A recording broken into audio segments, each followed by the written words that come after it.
Today's reading comes from Matthew's Gospel, and it's Matthew chapter 17 and verses 1 to 13. It's the story of the Transfiguration. It's worth noting that the context of this reading is the same in Matthew, Mark, and Luke, all three of the Synoptic Gospels. They all tell us about Peter's declaration about Jesus at Caesarea Philippi, that wonderful pivotal moment when Jesus says to the disciples, well, never mind about anybody else, who do you say that I am? And Peter steps up and says, you are the Messiah. Different accounts, they vary slightly afterwards, but then Jesus speaks about his suffering and his death for the first time, and then we have the Transfiguration. So those three blocks are repeated in all three Gospels. 6 days later, Jesus took with him Peter and the brothers James and John and led them up a high mountain where they were alone. As they looked on, a change came over Jesus. His face was shining like the sun and his clothes were dazzling white. Then the three disciples saw Moses and Elijah talking with Jesus. So Peter spoke up and said to Jesus, Lord, how good it is that we are here. If you wish, I will make 3 tents here, one for you, one for Moses, and one for Elijah. While he was talking, a shining cloud came over them, and a voice from the cloud said, This is my own dear Son, with whom I am pleased. Listen to him. When the disciples heard the voice, they were so terrified that they threw themselves face downwards on the ground. Jesus came to them and touched them. Get up, he said. Don't be afraid. So they looked up and saw no one there but Jesus. As they came down the mountain, Jesus ordered them, Don't tell anyone about this vision until you have seen the Son of Man has been raised from death. Oh, and that's the end of our reading. It doesn't go as far as 13, only to 9. The Transfiguration is another of one of a story type called Epiphany. We tend to think of Epiphany as the Epiphany, when the wise men in Matthew's Gospel came and had God revealed to them in the person of Jesus. But there's also lots of other stories of this type in literature of the time, if not in the Gospels, about wise people and the way in which the veil between heaven and earth is made thin or even drawn back as an example of their holiness. And so we have in Matthew's Gospel, for example, not only the wise men, but also, of course, Jesus' baptism, at which those same words from God were heard. This is my own dear Son, with whom I am pleased. And here again, people in the form of Peter and the 2 other brothers see and hear God. It's a moment of transfiguration, not just of Jesus being changed, but a moment of epiphany for the disciples, realization, enlightenment, revelation, because all of a sudden they're confronted with the reality of God. The reaction, of course, is understandably one of frightened awe, but Jesus is there throughout and at the end. Don't be afraid, he says. Get up, let's go. So the Transfiguration is partly about what happens to Jesus, of course, but more importantly, in some ways, it's about what the disciples experience.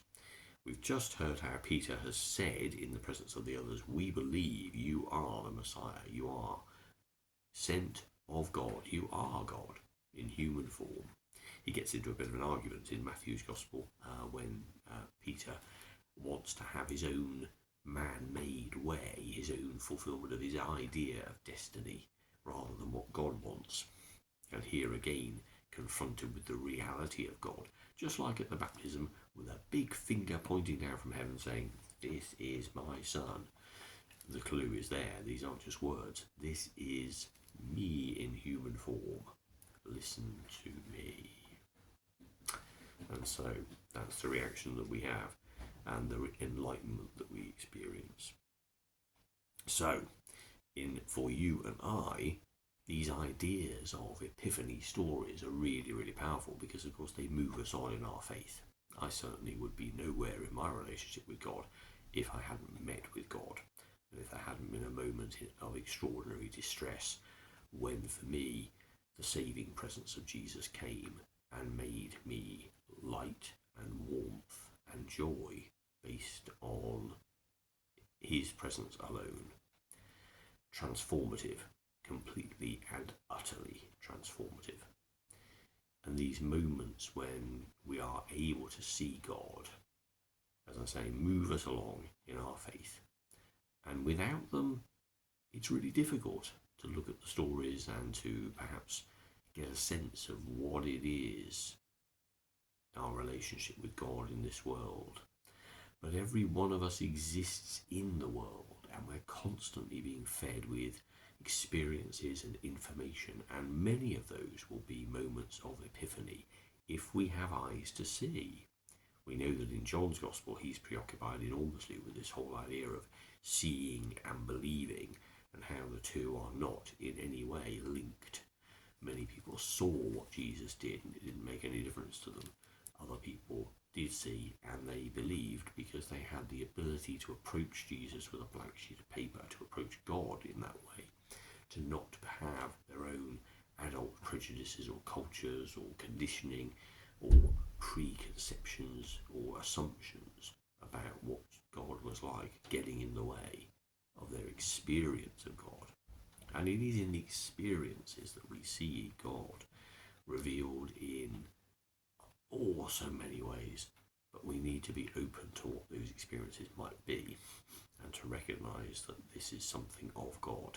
Wherever we see beauty, wherever we see love, wherever we see selflessness and generosity, wherever we see people responding above and beyond, then there is a motivation to be caring for the stranger, to be accepting of the outcast, to be generous with the poor.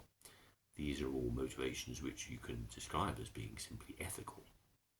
And that's fine, but there is also, for those with eyes to see, a recognition that actually this comes from a shared understanding that everybody matters, that everyone's important, and of course, most importantly, the unity and the universality of people, regardless of their ethnicity, their colour, their race, their culture, their language. We are all human beings on this planet, and that is something that Jesus came to tell people about and showed in the way that he lived, even in that very conservative, masculine, first century Judaic culture. Everybody mattered, even non-Jews, even women. And so it is that we see a vision for the world revealed through what God did in Jesus, a vision of a world in which everyone is loved. And the message of love is something that one can broadcast to people everywhere, sometimes in words, more importantly in actions, in the ways in which we show and live a life without prejudice, a life of universal acceptance, a life that reflects the love that we've experienced in God ourselves. This is both our joy and our calling, and certainly for those of us who've had these moments of epiphany, there is a real need in a world that always needs to know of love and joy and peace and strength, to show that, to live it, to embody it, and to come down from those mountaintop experiences and be where people are as agents of love and light